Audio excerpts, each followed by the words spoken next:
Hello, I'm Cheryl Hawkins. Welcome to Solutions, the show that highlights the incredible work that nonprofits do to overcome challenges in our communities. On this edition of Solutions, we are highlighting Bethesda Help Incorporated. Established in 1968 to support neighbors in need, Bethesda Help has been providing food assistance to those in need in Maryland who reside within their service area of Bethesda, Chevy Chase, Kensington, parts of Potomac, Silver Spring, and Wheaton. I am excited to have with me as my guest in the studio to talk about Bethesda Help, Dr. Ron Buikema, Executive Director of Bethesda Help, Inc., and Karen Frank, a member of the Bethesda Help Management Team. Welcome both of you to Solutions. Thank you, Cheryl. Thank you for being here. So your organization has been in existence for 58 years. That's incredible. Yes. That's a long time, especially for an organization that's working in the community. You know, larger organizations, you would understand why they're still around, but a community kind of organization to exist for that long is incredible. So, Karen, let's start with you. Tell us how the organization got started. Well, as you said, it started back in 1968, and it was a very small group of very community-minded people who lived in Montgomery County who, through various means, mostly their interactions in the community, recognized that there was a need. Many people in the community had needs that were not being met. Mm-hmm. Everything from financial, medical, food, clothing, housing, transportation. And so they said, we're going to do it and we're going to help them. So they started very, very small, and eventually over time we grew into the organization that we are today, which is, we have right now 105 volunteers.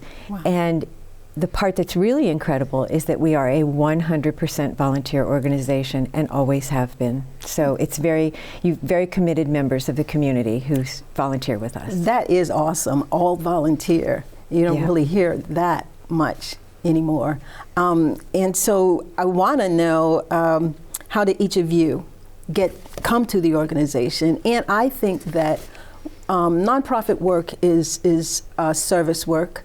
It's work I think people are called to do.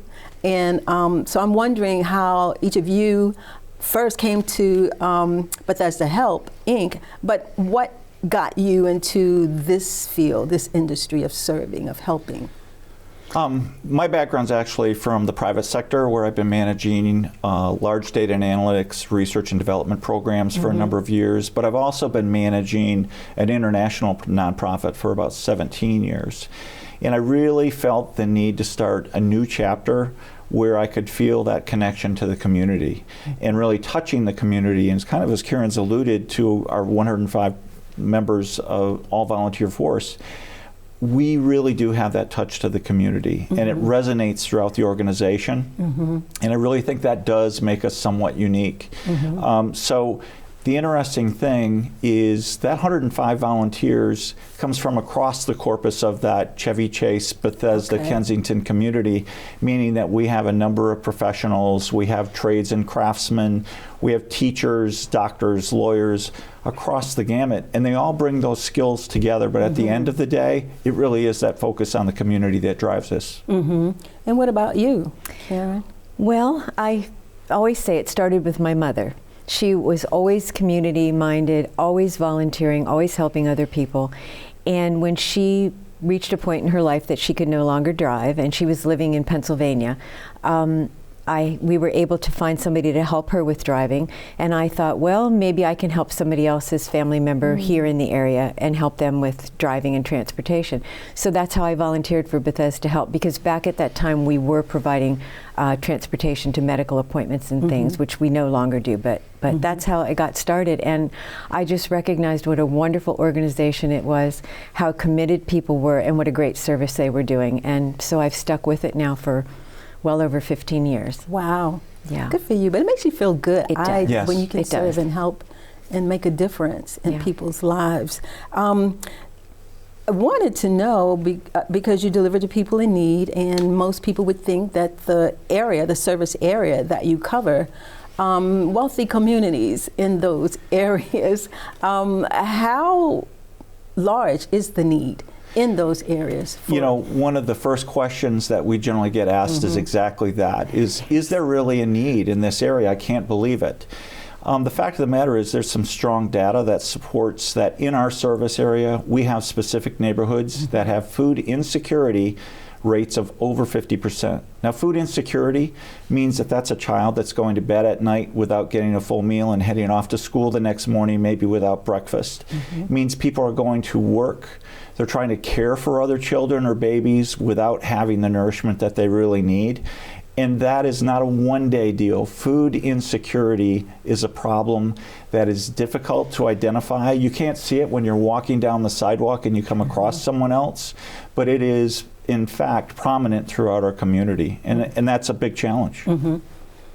I think that's great. I think it brings a balance to the community when there are people in the community who can help others and do it. I know there are some communities in DC where food insecurity, food deserts exist, and they don't necessarily have other people in the community that can help them, so they suffer a lot there. But to have a community where you have a balance of people who would volunteer and help others in need right there in the community, that's awesome. And to be doing, I'm still stuck on 58 years. That's yes. Awesome. So we know you deliver food to people in need. Is there a process, a screening process for the people that you serve? There is a screening process, but it is very minimal. In order to receive food from us, you must live within that service area that you mentioned earlier. That's the first hurdle to cross. And then after that, if you call us to say that you need food, we assume that you do, and no questions asked, we deliver food to you. So the only information we collect is the information we would need to actually make the delivery to their home. And that model has worked for 58 years, and we're actually very proud of that. We're not asking people who are already probably so embarrassed and so distraught about not having enough money for food that we wouldn't make them jump through hoops to get it. So again, I think it's part of our compassionate outreach to the community. Yeah, and are there people, can people just get this food? Is it a period of time, or they can continue to get this the rest of their lives if they need it? How does that work? Well, so the way the process works now is that, of course, they place a call to us and tell us they need food. We can deliver food up to them up to 3 times a month. There's a 7-day gap in between for when they call again, but they can do it up to 3 times a month. And yes, there's no limit on the amount of time that you can ask us for food. We do have several of our clients we serve who have been with us for a long time. It maybe for most of them started out as an emergency food delivery, which is what we originally were destined to do. But over time, as you know, financial strains have we've seen it for so many people everywhere, and especially here in the county with high rents and costs of gas and food and things. We have now become part of their monthly budget, and they count on us. Yeah. And especially now is a rough time in our country for a lot of people in terms of food insecurity and utility bills sky high, and all kinds of things. So what kind of food do you deliver? And when people say we need food, do they say specifically what kind of food, or do you just have bags of groceries that you deliver? It's bags of groceries that we deliver. It's shelf-stable food, and it's an assortment in the bags. We try to balance everything nutritionally. We've worked with nutritionists in the past to help us balance that out, given the limitations we have on what we deliver. But part of that delivery is also bread, which is provided to us through Nourish Now, which is one of the organizations in the county that we partner with. They donate the bread to us, and we have a nice freezer that we keep it in, and we're able to keep it nice and fresh. So that's part of it, along with the shelf-stable food. And then we also deliver a kid's snack bag for all the children in the house, ages 2 to 17. Yeah, I was just going to ask, do you have to know who's in the house, who's asking for food? Are there children, are these elderly people who needs the food. So yeah. Yes, we do. And that is one of the other statistics that we do take when we contact people, or when people contact us for food. And that's a requirement from the county. So we report the ages of everyone within the household. And interestingly, when you look at those statistics, especially from, 2025 would have been the last, big snapshot to take, 33% of the children we serve are children. So that's fairly significant. That will tell you where hunger is concentrated a lot in the county. And seniors, 25% of the people we serve are seniors. Okay.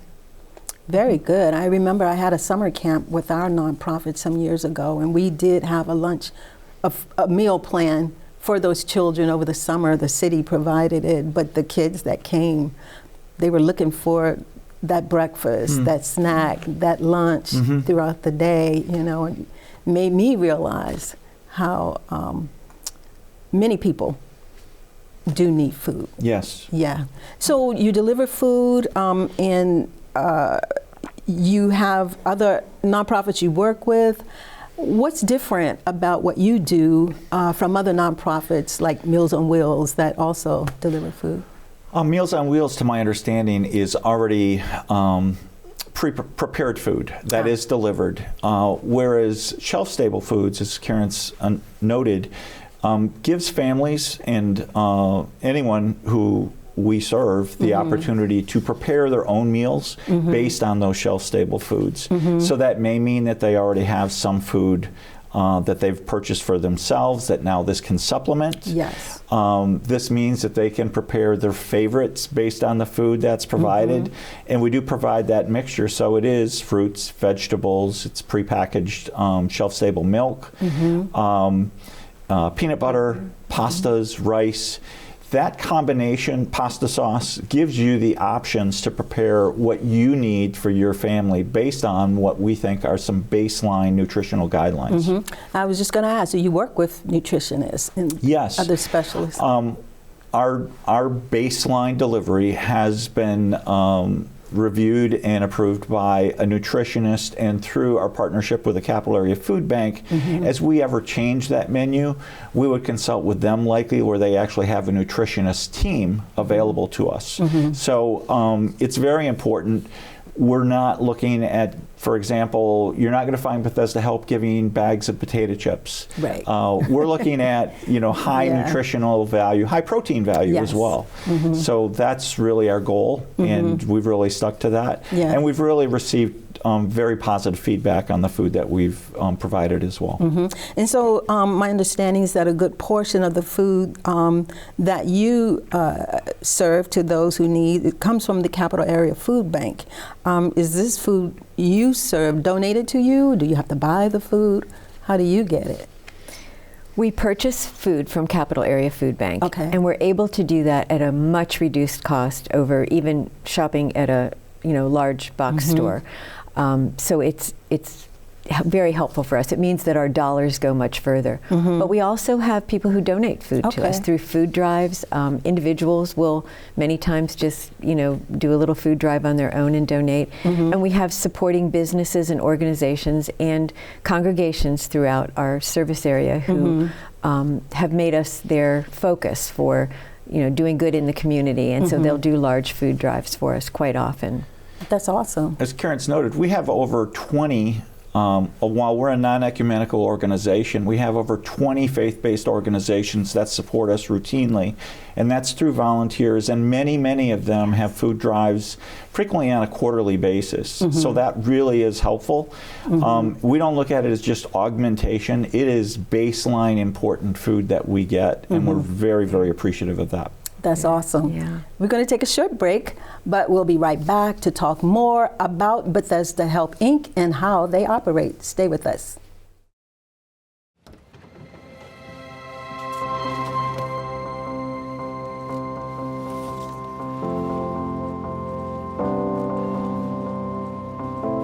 The impact of a meal goes well beyond feeding our bodies. Food can open endless possibilities for people to thrive.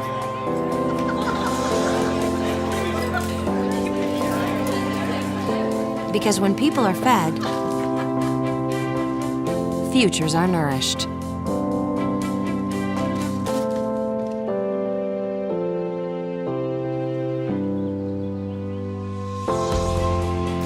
Everyone deserves to live a full life. And with your help, together we can end hunger. Join the movement at feedingamerica.org/actnow. Welcome back. I'm Cheryl Hawkins. You're watching Solutions, the show that highlights the work of nonprofit organizations in our area. On this edition, we are highlighting the work of Bethesda Help, Inc., a nonprofit organization that provides food to those in need in Montgomery County. And I'm talking with Dr. Ron Buikema, Bethesda Help's Executive Director, and Karen Frank, a member of Bethesda Help's management team. So let's talk volunteers. Karen, how you have, I think you said 105. 105. Where do they come from? How do you recruit them? They're not all from the community, I don't think. Or are they? Most of them are. They are? Yes, most are from the community. So we recruit obviously through our own website. We also list our volunteer opportunities with the Montgomery County volunteer site. Okay. In fact, that's where we got Ron volunteering Really? with us. Yes, absolutely. Wow, Yep. that's awesome. That's how he found us, and we're so glad he did. Yeah. And through many of our, again, businesses and supporting congregations will kind of get the word out. You know, they know who we are, and when somebody's interested in volunteering, they'll step up. But to be honest with you, most of our volunteers come through referrals from other people who are currently volunteering with us. And volunteers stick with us for a long time. Many of them have been with us, 5, 10, 20 years, even longer. Yes, once they come with us, they realize what good work we're doing, and they want to stay. And so what do they do? I'm sorry, were you going to add to that? No, I was just going to say that one of the first questions I had for Karen when I joined the organization was about the volunteer retention rate. And she looked at me and said, our volunteers don't leave because they understand the organization, they believe in what we're doing, and they want to serve the community. So that's an incredible success story. Yes, it is. Again, we're an all-volunteer organization, and our retention rate is incredibly low. Not that we're not always looking for new volunteers, but the fact is we have a very stable base of very dedicated volunteers, and we couldn't be more thankful for them. And so they must be doing things they like. What roles do they play? Well, as a small organization, you can imagine there's a lot of behind the scenes kinds of things that go on. For instance, in my position on the management team, I do a little bit of this and a little bit of that, and so that's kind of, we all sort of hold that together. But our main volunteer positions are the officer of the day, and that is the person who takes the calls from clients when they call and are requesting food. They work on a rotating basis. It's a different one every day, and they sign up for their shift. Most of them serve at least one day a month, sometimes two, if they have the extra time. Then the next largest, one of the other larger opportunities we have is for drivers, and of course those would be the people who deliver the food. They usually volunteer 2 days a month, and they just take a shift driving, to deliver the food. And then the third biggest group that we have are the pantry baggers, and they're the ones that bag the food to make sure that it's ready for the drivers when they come to pick up the food. And they work kind of off hours. Our operating hours are 9 to 4, but they work after hours in the evenings and on the weekends to make sure the bags are filled. Okay, so where do you work from? The person that's the officer, the officer of the day. So it changes who's the officer of the day. It does. Yeah, it so does, where are they when they're getting the calls? Officers of the day can generally do it from their home. Gotcha. And so that's why it's convenient for some volunteers. Whereas our pantry, we actually have a pantry located in northern Bethesda. Okay. And we need people that come there. We stock the shelves. We get our loading, our package from, our truck baggage from Capital Area Food Bank. And then we literally shelve and bag the food as well as get the donations.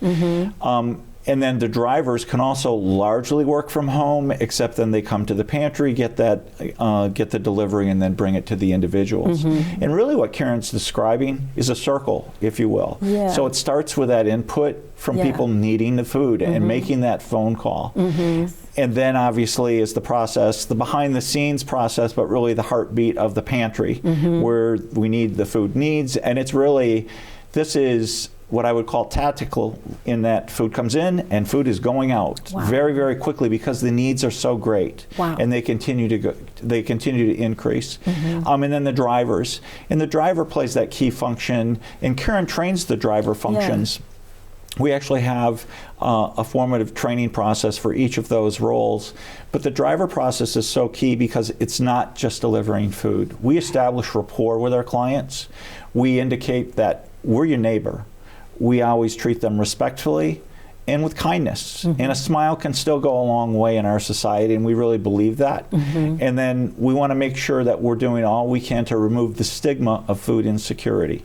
That, you know, we don't look at them any less than any of our other neighbors because they need food. Some of us always need help for each other.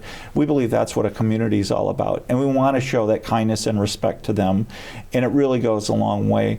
And we find that our drivers do establish that rapport, and they really enjoy that role because of that. And so the drivers who are delivering the food, are they driving their personal vehicles, or do you They are. They are? No, they're driving their personal vehicles. Yeah, and so how do you train people? Because if, you know, I guess people are used to seeing maybe the same people or delivering or what, because, you know, nowadays it's like, who's coming to my house, you know, bring this food. Yeah.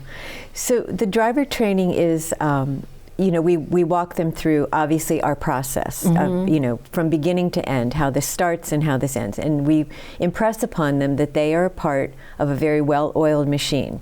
And if they neglect their part or forget their part or don't pass on information to the next person who needs it, the machine breaks down. And they're wonderful. They're very good. Everybody takes their role very seriously.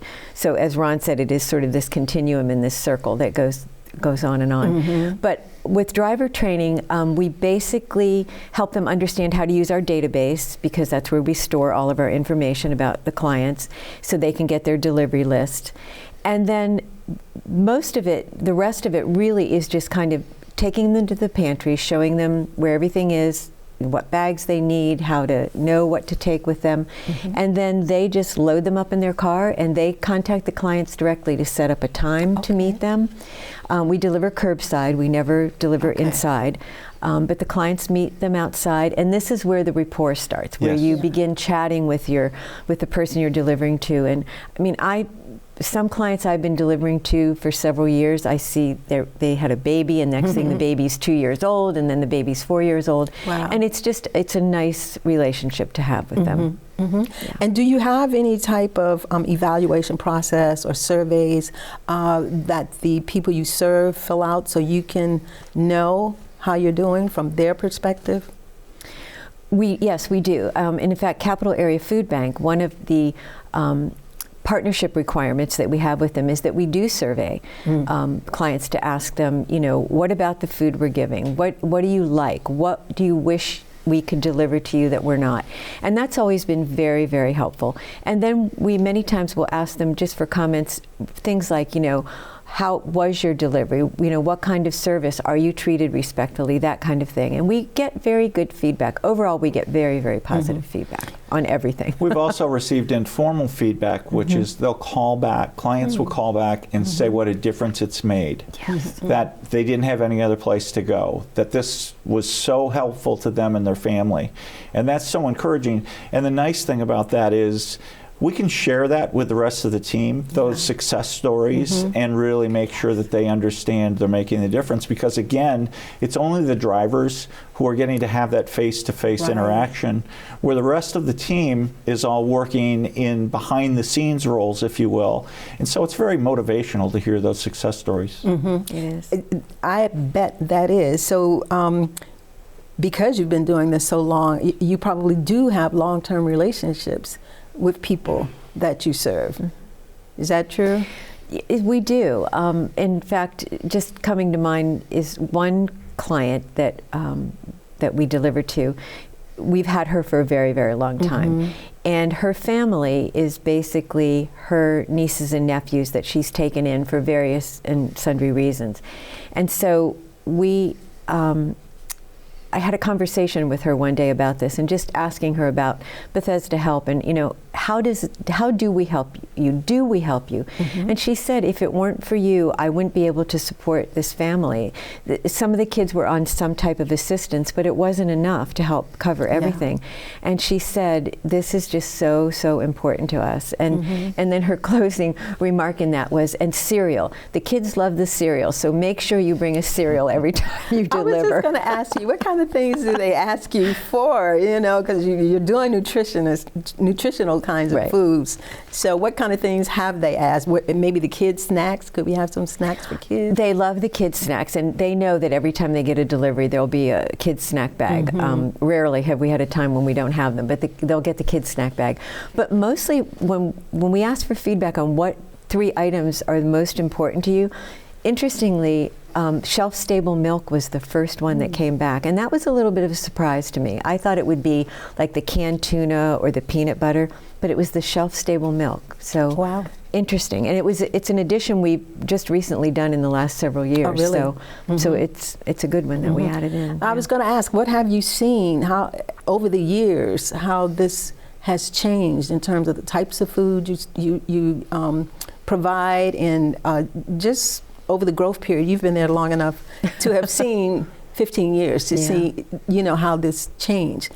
What's changed in the food service area? Basically, the shelf-stable food hasn't really changed. It kind of is what it is, right? So it's all the items that Ron had mentioned earlier, things that you can just take out of the bag and put on your shelf, and you know that they're good.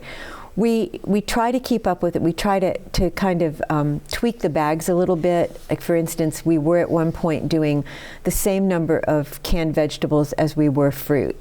But then we looked at it and said, well, even though we're doing the no syrup added to the fruit, it's still sugar. So let's see if we can back off on that and add another item to the bag. So that's mostly what we do. It's just kind of a tweaking back and forth. And our pantry manager she's very good about that. She really keeps her eye on what's going on there. So let's talk a little bit about stats. We've talked about how many volunteers you have, but what are some stats that talk about the number of people you've served?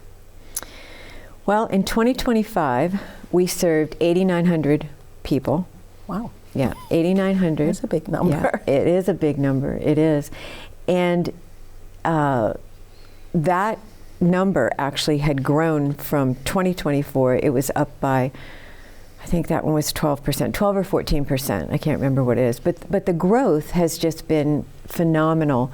I mean, I watched it slowly when I first started volunteering, but boy, once COVID hit, I mean, it's just skyrocketed. We've had a 265% increase in deliveries between 2020, when COVID started, through the end of 2024. Wow. Yeah, and then like I said, we jumped, another 12 or 14% in 2025. Wow. When we talk that 265% increase since COVID, we still worry there are more potential people out there that we're not touching.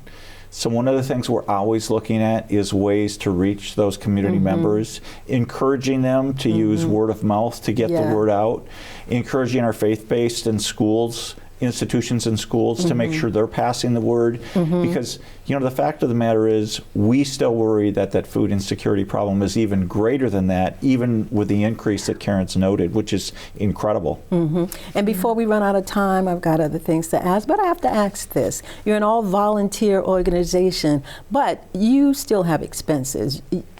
All nonprofits do. How do you handle that? Can you apply for grants, fundraise? What do you do? All of the above. All of the above. Yes. All of the above. Yeah, all of the above is really the answer. We fundraise. We apply for grants. Montgomery County provides some small grants to us, and actually they've been incredibly generous, especially through this really difficult time. There have been times when we've received money that we hadn't even applied for, which was just wonderful for us to have, and also through the food bank. So, yeah, we do all of it. We have a concert annually sponsored by Music for Food called Tempo Justo, which is a local ensemble, and that raises funds for us. We do have regular routine fundraisers. People can certainly go online. So we get support in a number of different ways, as Karen's noted, and we also get financial support from organizations such as schools, churches, synagogues. So all of those together collectively really, really are appreciated and make a difference, because as we've noted, we have to buy most of the food that we're buying. It is not free. We are buying that food. But the good news is, because we are all volunteer, we are what I'll call a cheap date, meaning that the funds, it's going to buy food. It's going to buy food and food support for our community, and that's the bottom line, and that's why we're here. And in fact, Cheryl, only 4% of our fundraising goes toward overhead. So when people donate to us, their money is going directly to help people in need. And what a wonderful thing you all are doing. We're out of time, but thank you so much for coming on and sharing what you do at Bethesda Help, Inc. It's important. Thank you. Thank you. Thank you, Cheryl. I'd like to again thank my guests, Ron Buikema, Executive Director, and Karen Frank, Bethesda Help Management Team member, for being my guests on this edition of Solutions. If you'd like more information about Bethesda Help, Inc., you can visit their website at bethesdahelp.org, or you can email them at info@bethesdahelp.org, or you can call them at 301-365-2022. I'm Cheryl Hawkins. Thanks for watching, and see you next time for more Solutions.